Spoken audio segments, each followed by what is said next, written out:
وہ دونوں لڑکیاں حضرت شعیب علیہ السلام کی صاحبزادیاں تھیں۔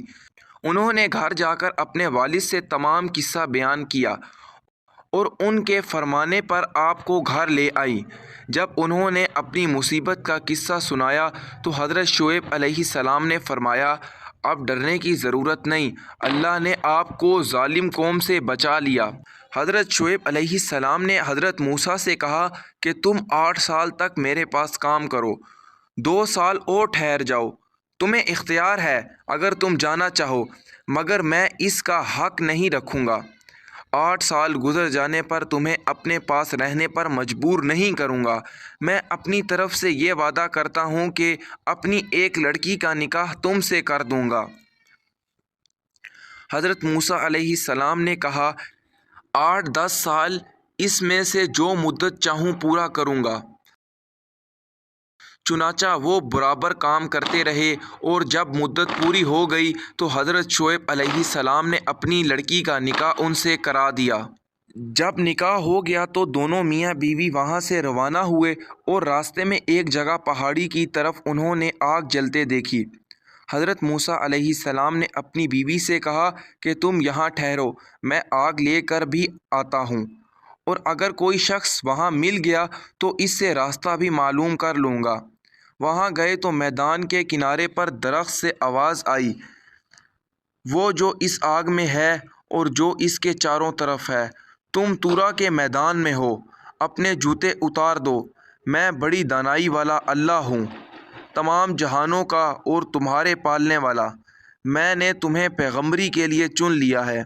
جو کچھ کہتا ہوں اس کو سنو، میری عبادت کرو اور میری یاد کی خاطر نماز کی پابندی کرو، بے شک قیامت آنے والی ہے۔ حضرت موسیٰ علیہ السلام، تمہارے دائیں ہاتھ میں کیا ہے؟ موسیٰ، اللہ تعالیٰ نے پھر فرمایا کہ موسیٰ، تمہارے دائیں ہاتھ میں کیا ہے؟ حضرت موسیٰ نے کہا، یہ میری لاٹھی ہے، اس سے میں سہارا لیتا ہوں اور اپنی بکریوں کے لیے اس سے پتے جھاڑتا ہوں اور اس کے سوا اس سے اور بھی کام کر لیتا ہوں۔ اللہ تعالیٰ نے حکم دیا کہ اس لاٹھی کو زمین پر ڈالو۔ حضرت موسیٰ علیہ السلام نے یہ لاٹھی زمین پر ڈالی تو وہ سانپ، یعنی بہت بڑے سانپ، اژدہا میں تبدیل ہو گئی۔ اس پر وہ ڈر گئے۔ اللہ تعالیٰ نے ارشاد فرمایا کہ اس کو پکڑ لو اور ڈرو نہیں، ہم ابھی اس کو اپنی حالت میں کر دیں گے، اور اپنا دایاں ہاتھ اپنی بائیں بغل میں دے لو، پھر نکالو۔ حضرت موسیٰ علیہ السلام نے بغل میں ہاتھ ڈالا تو وہ روشن ہونے لگا۔ یہ دوسری نشانی ہو گئی تاکہ ہم تم کو اپنی قدرت کی بڑی بڑی نشانیوں میں سے بعض نشانیاں دکھائیں۔ ان دونوں نشانیوں کے ساتھ اللہ تعالیٰ نے حضرت موسیٰ علیہ السلام کو فرعون کے پاس بھیجا اور فرمایا، اس ملک میں فرعون نے فساد پھیلا رکھا ہے اور سرکشی کمر باندھ رکھی ہے۔ حضرت موسیٰ علیہ السلام نے اللہ تعالیٰ سے فرمایا، مجھے ڈر ہے کہ وہ مجھے جھٹلائے گا، میں نے اس کے ایک آدمی کو مار دیا تھا، اب وہ مجھے مارنے کی کوشش کرے گا۔ حضرت موسیٰ علیہ السلام نے کہا، میرا جی رکتا ہے، میری زبان نہیں کھلتی کہ یہ لوگ میری بات سمجھ سکیں، اور میرا بھائی ہارون کو بھی میرے ساتھ کر دیں تاکہ مجھے قوت حاصل ہو۔ حضرت موسیٰ علیہ السلام کی اللہ تعالیٰ نے دعا قبول کر لی، اور دونوں بھائیوں نے مصر میں جا کر فرعون سے کہا کہ اللہ تعالیٰ نے ہمیں تیرے پاس بھیجا ہے کہ تو بنی اسرائیل کو نہ ستائے اور انہیں ہمارے ساتھ روانہ کر دے، ہمارے پاس تیرے رب کی نشانیاں ہیں، اور جو شخص جھٹلائے گا اور سرکشی کرے گا اس پر اللہ کا عذاب آئے گا۔ اس سے پہلے اللہ تعالیٰ نے حضرت ہارون علیہ السلام کو بھی پیغمبر کے عہدے پر فائز کیا، اور وہ حضرت موسیٰ علیہ السلام کے بھائی اور پیغمبر دونوں ہو گئے۔ فرعون کے پاس اللہ کا پیغام پہنچا دیا، مگر اسے اپنی حکومت، فوج اور خزانوں پر گھمنڈ تھا، اس لیے وہ برابر ان سے بحث کرتا رہا، اور جب ہر بات کا اس کو ٹھیک ٹھیک جواب ملتا رہا تو اس نے حضرت موسیٰ سے کہا، تم ابھی بچے تھے، تم ہمارے گھر میں آئے، ہم نے تمہیں سالہ سال اچھی طرح پالا۔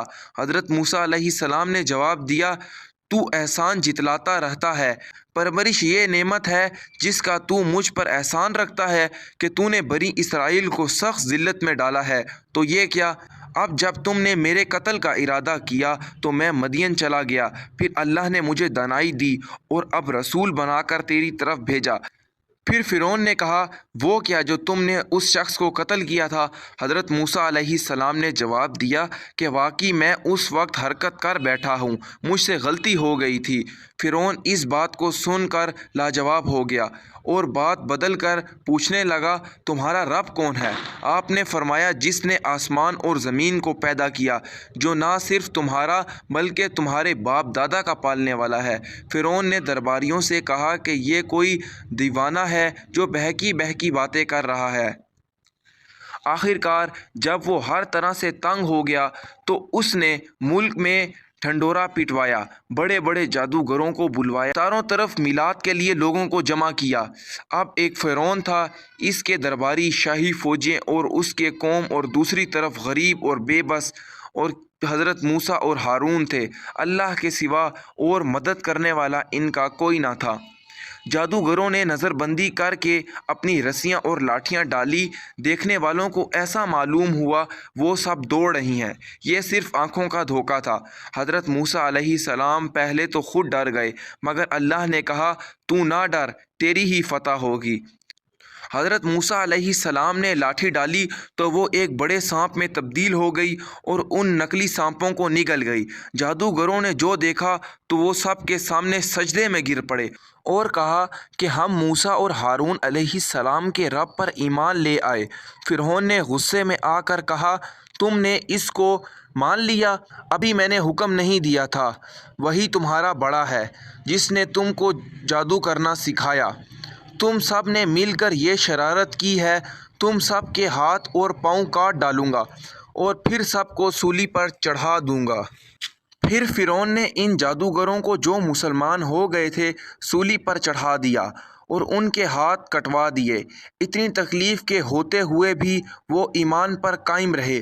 اس واقعے کے بعد بھی فرعون کی قوم اللہ تعالیٰ پر ایمان نہیں لائی اور اپنے غرور پر رہی۔ اللہ تعالیٰ بڑا مہربان ہے، وہ بار بار اپنے بندوں کو سیدھی راہ دکھاتا ہے۔ اس کے بعد اللہ پاک فرعون اور اس کی قوم کو ڈرانے کے لیے طرح طرح کے عذاب بھیجتا رہا۔ کبھی لوگوں کی نصیحت کے لیے قحط میں ڈالا، کبھی پیداوار کی کمی کر دی۔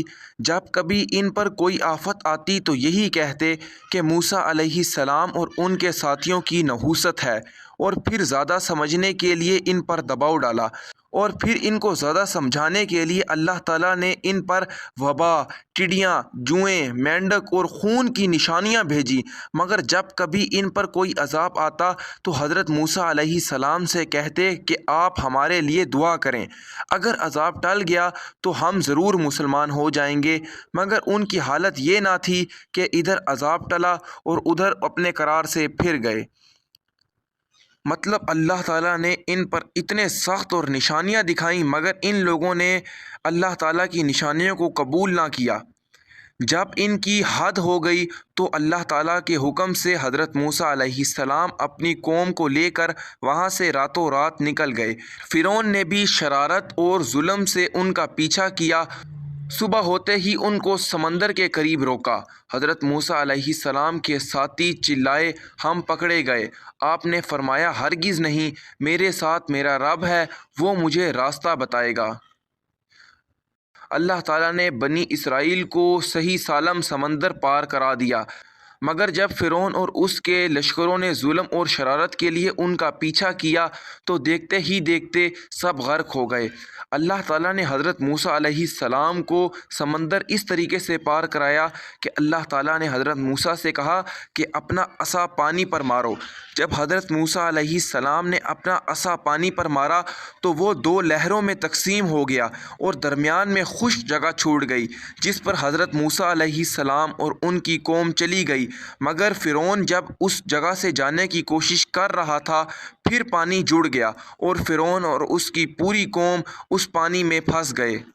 سب کے سب غرق ہو گئے اور یوں اللہ نے ان کو باغیوں، چشموں اور اعلیٰ شان محلوں سے نکالا اور پھر ان کے ظلم پر نہ آسمان رویا اور نہ زمین۔